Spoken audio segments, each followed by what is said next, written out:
Iran ಮುಕ್ಕಿದ US Israel Iran ಪರ ಯಾವೆಲ್ಲ ರಾಷ್ಟ್ರಗಳು?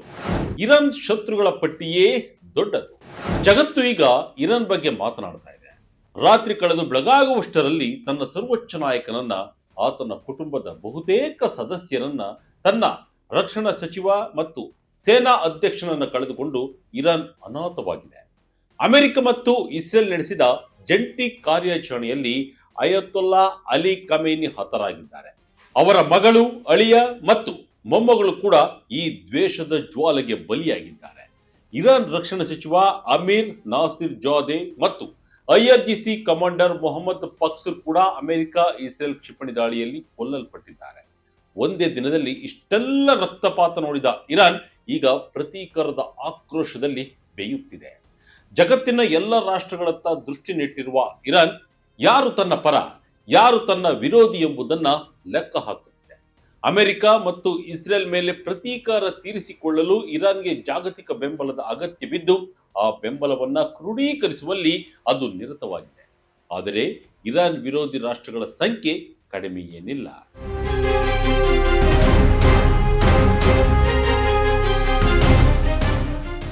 ಮಧ್ಯಪ್ರಾಚ್ಯವನ್ನ ಅಗ್ನಿಕುಂಡ ಮಾಡಿರುವ ಅಮೆರಿಕ, ಇಸ್ರೇಲ್, ಇರಾನ್ ತ್ರಿಕೋನ ಸಮರ ಭಾರಿ ಅನಾಹುತಗಳನ್ನು ಸೃಷ್ಟಿಸಿದೆ. ಇರಾನ್ ಸರ್ವೋಚ್ಚ ನಾಯಕ ಅಯತೊಲ್ಲಾ ಅಲಿ ಖಮೇನಿ ತಮ್ಮ ಕುಟುಂಬದ ಪ್ರಮುಖ ಸದಸ್ಯರ ಸಮೇತ ಹತರಾಗಿದ್ದಾರೆ. ಆದರೆ ತನ್ನ ನಾಯಕನನ್ನ ಕಳೆದುಕೊಂಡು ಇರಾನ್ ಪ್ರತೀಕಾರಕ್ಕೆ ಸಜ್ಜಾಗಿದ್ದು, ಮಧ್ಯಪ್ರಾಚ್ಯದಲ್ಲಿರುವ ಅಮೆರಿಕ ಮತ್ತು ಇಸ್ರೇಲ್ ಸೇನಾ ನೆಲೆಗಳನ್ನ ಗುರಿಯಾಗಿಸಿಕೊಂಡು ಕ್ಷಿಪಣಿ ದಾಳಿಗಳನ್ನ ಮುಂದುವರಿಸಿದೆ. ಆದರೆ ಈ ಕ್ಷಿಪಣಿ ದಾಳಿಗಳನ್ನ ಕೆಲವು ದಿನಗಳವರೆಗೆ ಮಾತ್ರ ಮುಂದುವರಿಸಬಹುದು ಎಂದು ಅರಿತಿರುವ ಇರಾನ್, ಅಮೆರಿಕ ಮತ್ತು ಇಸ್ರೇಲ್ ಮೇಲೆ ಶಾಶ್ವತ ಮತ್ತು ಅಂತಿಮ ಪ್ರತೀಕಾರಕ್ಕೆ ಜಾಗತಿಕ ಬೆಂಬಲಕ್ಕಾಗಿ ಮೊರೆ ಇಡುತ್ತಿದೆ. ಅಯತೊಲ್ಲಾ ಖಮೇನಿ ಹತ್ಯೆಯನ್ನ ಖಂಡಿಸುವಂತೆ ಮತ್ತು ಅಮೆರಿಕ, ಇಸ್ರೇಲ್ ರಾಕ್ಷಸಿ ಕೃತ್ಯಕ್ಕೆ ಮೌನವಾಗಿ ಇರದಂತೆ ಜಾಗತಿಕ ರಾಷ್ಟ್ರಗಳಲ್ಲಿ ಮನವಿ ಮಾಡಿರುವ ಇರಾನ್ ತನ್ನ ಮನವಿಗೆ ಯಾವೆಲ್ಲ ರಾಷ್ಟ್ರಗಳು ಸ್ಪಂದಿಸಲಿವೆ ಎಂಬುದನ್ನ ಎದುರು ನೋಡುತ್ತಾ ಇದೆ. ಖಮೇನಿ ಹತ್ಯೆಗೆ ರಷ್ಯಾ ಕೆಂಡಾಮಂಡಲ, ಕುತೂಹಲ ಮೂಡಿಸಿದ ಚೀನಾದ ಮೌನ. ಈಗಾಗಲೇ ಹೇಳಿರುವಂತೆ ಇರಾನ್ ಈಗ ಜಾಗತಿಕ ಗೆಳೆಯರ ಹುಡುಕಾಟದಲ್ಲಿ ನಿರತವಾಗಿದೆ. ಅದಕ್ಕೆ ಮೊದಲು ಕಾಣುವುದೇ ಅಮೆರಿಕದ ಕಡು ವಿರೋಧಿ ರಾಷ್ಟ್ರಗಳಾದ ಚೀನಾ ಮತ್ತು ರಷ್ಯಾ. ಆದರೆ ಸದ್ಯದ ಇರಾನ್ ಪರಿಸ್ಥಿತಿ ಬಗ್ಗೆ ಈ ಎರಡೂ ರಾಷ್ಟ್ರಗಳು ತೆಗೆದುಕೊಂಡಿರುವ ನಿಲುವು ಇರಾನ್ನನ್ನ ಅರ್ಧ ಖುಷಿ ಮತ್ತು ಇನ್ನರ್ಧ ದುಃಖದಲ್ಲಿ ಇರಿಸಿದೆ. ಇರಾನ್ ಮೇಲಿನ ಅಮೆರಿಕ, ಇಸ್ರೇಲ್ ಜಂಟಿ ದಾಳಿಯನ್ನ ಅತ್ಯಗ್ರವಾಗಿ ಖಂಡಿಸಿರುವ ರಷ್ಯಾ, ಅಯತೊಲ್ಲಾ ಖಮೇನಿ ಅವರ ಹತ್ಯೆಗೆ ಕೆಂಡಾಮಂಡಲವಾಗಿದೆ. ಈ ಕುರಿತು ಮಾತನಾಡಿರುವ ರಷ್ಯಾ ಅಧ್ಯಕ್ಷ ಪುಟಿನ್, ಇರಾನ್ ಮೇಲೆ ಅಮೆರಿಕ, ಇಸ್ರೇಲ್ ಜಂಟಿ ದಾಳಿ ಖಂಡನೀಯ. ಅಯತೊಲ್ಲಾ ಖಮೇನಿ ಹತ್ಯೆ ಅತ್ಯಂತ ಹೇಯ ಕೃತ್ಯವಾಗಿದ್ದು, ಈ ಕೂಡಲೇ ಅಮೆರಿಕ ಮತ್ತು ಇಸ್ರೇಲ್ ತನ್ನ ದಾಳಿಗಳನ್ನು ನಿಲ್ಲಿಸಬೇಕು ಎಂದು ಒತ್ತಾಯಿಸಿದ್ದಾರೆ. ಆರಂಭದಿಂದಲೇ ಇರಾನ್ ಪರವಾಗಿರುವ ರಷ್ಯಾಗೆ ಖಮೇನಿ ಹತ್ಯೆಯನ್ನ ಅರಗಿಸಿಕೊಳ್ಳಲು ಆಗ್ತಾ ಇಲ್ಲ. ಅಮೆರಿಕ ಮತ್ತು ಇಸ್ರೇಲ್ ಇಷ್ಟು ಉಗ್ರವಾಗಿ ಇರಾನ್ ಮೇಲೆ ಮುಗಿಬೀಳಲಿದೆ ಎಂಬುದನ್ನ ನಿರೀಕ್ಷಿಸದ ರಷ್ಯಾ ಈಗ ಇರಾನ್ ಪರ ನಿಲ್ಲುವ ತನ್ನ ಕರ್ತವ್ಯವನ್ನ ನಿಭಾಯಿಸಲಿದೆ.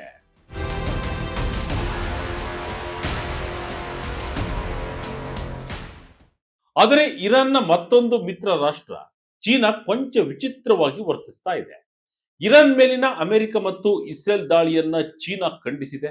ಅಲ್ಲದೆ ತಕ್ಷಣ ಕದನ ವಿರಾಮ ಒಪ್ಪಂದಕ್ಕೆ ಕರೆ ನೀಡಿದೆ. ಅಯತೊಲ್ಲಾ ಖಮೇನಿ ಹತ್ಯೆಗೆ ಆಘಾತ ವ್ಯಕ್ತಪಡಿಸಿದೆ. ಆದರೆ ಚೀನಾ ಇಷ್ಟಕ್ಕೆ ನಿಂತಿದೆ. ಅದು ರಷ್ಯಾ ರೀತಿ ಇರಾನ್ಗೆ ಪೂರ್ಣ ಬೆಂಬಲ ನೀಡುವ ಬಗ್ಗೆ ಮಾತನಾಡಿಲ್ಲ. ಚೀನಾದ ಡಿಪ್ಲೊಮ್ಯಾಟಿಕ್ ರೆಸ್ಪಾನ್ಸ್ ಕೇಳಿ ಕೇವಲ ಇರಾನ್ ಮಾತ್ರವಲ್ಲ, ಜಗತ್ತು ಕೂಡ ಆಶ್ಚರ್ಯಚಕಿತವಾಗಿದೆ.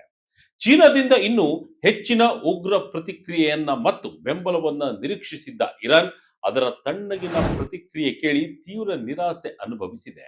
ಆದರೆ ಚೀನಾ ಈ ವಿಚಾರದಲ್ಲಿ ಯಾಕಿಷ್ಟು ಮೌನವಾಗಿದೆ ಎಂಬುದು ಅರ್ಥವಾಗದ ಸಂಗತಿ ಏನಲ್ಲ.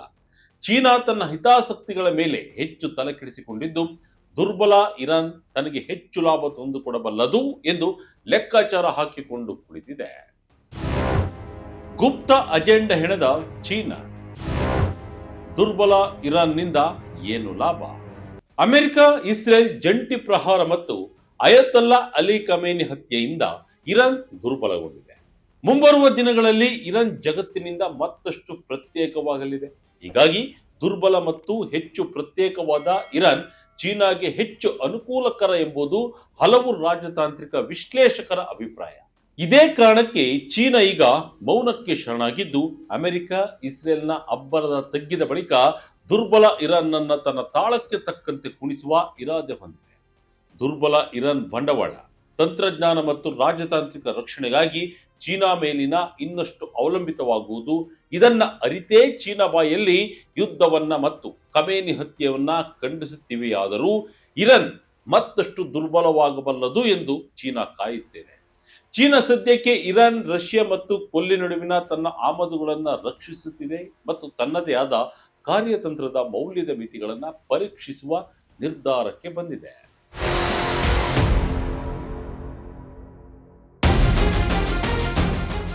ಚೀನಾದ ಈ ನಿಲುವು ಇರಾನ್ ಅನ್ನ ಕೆರಳಿಸಿದೆಯಾದರೂ ಅದಕ್ಕೆ ಅದರ ಬಳಿ ಚೀನಾದ ಜೊತೆ ಜಗಳವಾಡಲು ಸಮಯವಿಲ್ಲ. ಅಮೆರಿಕ ಮತ್ತು ಇಸ್ರೇಲ್ನ ನಿರಂತರ ಕ್ಷಿಪಣಿ ದಾಳಿಗಳನ್ನು ಎದುರಿಸುವಲ್ಲಿ ಮತ್ತು ಮಧ್ಯಪ್ರಾಚ್ಯದಲ್ಲಿ ಇರುವ ಉಭಯ ದೇಶಗಳ ಸೇನಾ ನೆಲೆಗಳನ್ನು ಗುರಿಯಾಗಿಸುವಲ್ಲಿ ಇರಾನ್ ಬ್ಯುಸಿ ಇದ್ದು, ಚೀನಾ ಬಗ್ಗೆ ಆಮೇಲೆ ತಲೆ ಕೆಡಿಸಿಕೊಳ್ಳಲಿದೆ. ಆದರೆ ಯುದ್ಧ ಮುಗಿದ ಬಳಿಕ ಚೀನಾವನ್ನ ತರಾಟೆಗೆ ತೆಗೆದುಕೊಳ್ಳುವಷ್ಟು ಸಾಮರ್ಥ್ಯ ಇರಾನ್ ಬಳಿ ಇರಲಿದೆಯೇ ಎಂಬುದು ಪ್ರಶ್ನೆ. ಖಮೇನಿ ಹತ್ಯೆ ಬಳಿಕ ಇರಾನ್ ಅಕ್ಷರಶಃ ನಲುಗಿದೆ. ದೇಶಕ್ಕೆ ಅಯತೊಲ್ಲಾ ಆರಫಿ ಮೂಲಕ ಹೊಸ ನಾಯಕತ್ವ ದೊರೆತಿದೆಯಾದರೂ ಅಮೆರಿಕ ಮತ್ತು ಇಸ್ರೇಲ್ ನೀಡಿರುವ ಹೊಡೆತದ ಆಘಾತದಿಂದ ಹೊರಬರಲು ಇರಾನ್ಗೆ ಬಹಳ ಸಮಯವೇ ಬೇಕು. ಚೀನಾ ಇದನ್ನೇ ಕಾಯುತ್ತಾ ಕುಳಿತಿದೆ. ಸದ್ಯ ರಷ್ಯಾದ ಬೆಂಬಲವನ್ನೇ ನೆಚ್ಚಿಕೊಂಡು ಕುಳಿತಿರುವ ಇರಾನ್ ಇತರ ರಾಷ್ಟ್ರಗಳ ಪ್ರತಿಕ್ರಿಯೆಗಾಗಿ ಕಾಯುತ್ತಾ ಕುಳಿತಿದೆ. ಆದರೆ ಸದ್ಯದ ಪರಿಸ್ಥಿತಿಯಲ್ಲಿ ಇರಾನ್ಗೆ ಮಿತ್ರರಿಗಿಂತ ಶತ್ರುಗಳೇ ಹೆಚ್ಚಾಗಿದ್ದಾರೆ. ಇರಾನ್ ಶತ್ರುಗಳ ಸಂಖ್ಯೆ ಎಷ್ಟು? ಇರಾನ್ ವಿರುದ್ಧ ಯುರೋಪ್ ಒಗ್ಗಟ್ಟು. ಇರಾನ್ ಜಾಗತಿಕ ಭೂಪಟದಲ್ಲಿ ತನ್ನ ಮಿತ್ರ ರಾಷ್ಟ್ರಗಳನ್ನು ಹುಡುಕುತ್ತಿದೆ. ಆದರೆ ಅದಕ್ಕೆ ತನ್ನ ಮಿತ್ರರಿಗಿಂತ ಶತ್ರುಗಳೇ ಹೆಚ್ಚು ಕಂಡು ಬರ್ತಾ ಇದ್ದಾರೆ. ಈಗಾಗಲೇ ಫ್ರಾನ್ಸ್ ಮತ್ತು ಇಂಗ್ಲೆಂಡ್ ಹಾಗೂ ಜರ್ಮನಿ ರಾಷ್ಟ್ರಗಳು ಅಮೆರಿಕ ಮತ್ತು ಇಸ್ರೇಲ್ ಪರವಾಗಿ ಬಹಿರಂಗವಾಗಿ ಹೇಳಿಕೆ ನೀಡಿದ್ದು, ಒಂದು ವೇಳೆ ಇರಾನ್ ದಾಳಿಗಳನ್ನು ನಿಲ್ಲಿಸದಿದ್ದರೆ ಮಿತ್ರ ರಾಷ್ಟ್ರಗಳ ಪರವಾಗಿ ಯುದ್ಧ ರಂಗಕ್ಕೆ ಇಳಿಯುವುದಾಗಿ ಘೋಷಿಸಿವೆ. ಇದರ ಅರ್ಥ ಯುರೋಪ್ ಈ ಯುದ್ಧದಲ್ಲಿ ಅಮೆರಿಕ ಮತ್ತು ಇಸ್ರೇಲ್ ಪರವಾಗಿ ಇರಲಿದೆ. ಅಷ್ಟೇ ಅಲ್ಲದೆ ಮಧ್ಯಪ್ರಾಚ್ಯದ ದೇಶಗಳಾದ UAE, ಬಹ್ರೇನ್, ಕತಾರ್ ದೇಶಗಳ ಮೇಲೆ ಇರಾನ್ ಕ್ಷಿಪಣಿ ದಾಳಿಗಳನ್ನ ಮಾಡಿದೆ. ಪ್ರಮುಖವಾಗಿ ದುಬೈ ಮತ್ತು ಬಹ್ರೇನ್ ಅಮೆರಿಕ ಪರವಾಗಿದೆ ಎಂಬ ಕಾರಣಕ್ಕೆ ಇರಾನ್ ಈ ರಾಷ್ಟ್ರಗಳ ವಿರುದ್ಧ ಕತ್ತಿ ಮಸೆಯುತ್ತಿದೆ. ದುಬೈ ಮತ್ತು ಬಹ್ರೇನ್ನಲ್ಲಿರುವ ಅಮೆರಿಕದ ಸೇನಾ ನೆಲೆಗಳು ಮಾತ್ರವಲ್ಲದೆ ನಾಗರಿಕ ಪ್ರದೇಶಗಳ ಮೇಲೂ ಇರಾನ್ ದಾಳಿ ಮಾಡಿದೆ. ಇದು ಇರಾನ್ ಶತ್ರುಗಳ ಸಂಖ್ಯೆಯನ್ನ ಮತ್ತಷ್ಟು ಹೆಚ್ಚಿಸಿದೆ. UAE ಮತ್ತು ಬಹ್ರೇನ್ ಈಗ ಇರಾನ್ ವಿರುದ್ಧ ನಿಂತರೆ ಅದರಲ್ಲಿ ಅಚ್ಚರಿಯೇನಿಲ್ಲ.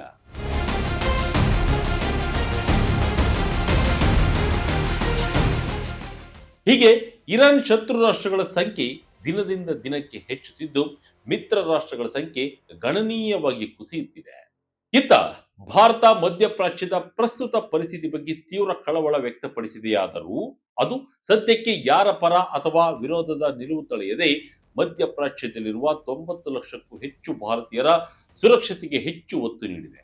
ಆದಾಗ್ಯೂ ಭಾರತವು ಸದ್ಯಕ್ಕೆ ಇಸ್ರೇಲ್ ಜೊತೆಗೆ ಹೆಚ್ಚಿನ ಮಾತುಕತೆಯಲ್ಲಿ ತೊಡಗಿಸಿಕೊಂಡಿರುವುದನ್ನು ನಾವು ಗಮನಿಸಬಹುದು. ಈ ಕುರಿತು ತಮ್ಮ ಅಧಿಕೃತ ಎಕ್ಸ್ ಅಕೌಂಟ್ನಲ್ಲಿ ಪೋಸ್ಟ್ ಮಾಡಿರುವ ಪ್ರಧಾನಮಂತ್ರಿ ನರೇಂದ್ರ ಮೋದಿ, ಇಸ್ರೇಲ್ ಪ್ರಧಾನಿ ಬೆಂಜಮಿನ್ ನೇತನ್ಯಾಹು ಮತ್ತು UAE ಅಧ್ಯಕ್ಷ Sheikh Mohamed bin Zayed Al Nahyan ಅವರೊಂದಿಗೆ ದೂರವಾಣಿಯಲ್ಲಿ ಮಾತನಾಡಿದ್ದಾರೆ. ಭಾರತದ ವಿದೇಶಾಂಗ ಸಚಿವ ಡಾಕ್ಟರ್ ಎಸ್ ಜೈಶಂಕರ್ ಅವರು ಇರಾನ್ ವಿದೇಶಾಂಗ ಸಚಿವ ಅಬ್ಬಾಸ್ ಅರಗ್ವಿ ಅವರೊಂದಿಗೆ ದೂರವಾಣಿಯೊಂದಿಗೆ ಮಾತನಾಡಿದ್ದಾರೆ. ಭಾರತ ಸದ್ಯಕ್ಕೆ ಮಧ್ಯಪ್ರಾಚ್ಯದಲ್ಲಿರುವ ತನ್ನ ದೇಶವಾಸಿಗಳ ಸುರಕ್ಷತೆಗೆ ಪ್ರಾಥಮಿಕ ಆದ್ಯತೆ ನೀಡಲಿದೆ ಎಂಬುದು ಖಚಿತ.